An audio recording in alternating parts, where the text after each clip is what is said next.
Hey everybody, this is a real quick video. In case you have Edifier WH500 over-ear Bluetooth earphones, headphones, and you need to do a hard reset to the factory default settings on them.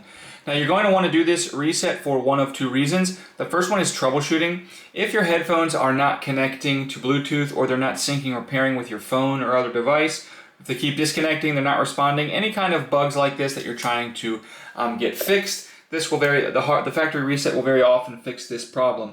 The second reason you might want to do this is if for whatever reason you just want to delete all of the pairing history so that you can set these up just like they're coming out of the box new on a new device.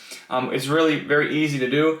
We want to make sure they're not paired to anything, so you might want to turn the Bluetooth off on your phone or anything that they've been paired to in the past, because if they're paired to something, this will not work. And then with the power on, all you need to do is come in and press and hold the volume up and volume down buttons simultaneously for 6 seconds, and just all the while keep an eye on the indicator light right over here by the jack, and it'll start to blink in white while it's resetting, and then it'll just keep blinking in white until the reset is complete. And then when it goes off, you can release the buttons and the headphones will automatically go into pairing mode, so then you can basically just repair them following the normal procedure as though you're setting up a new set of headphones.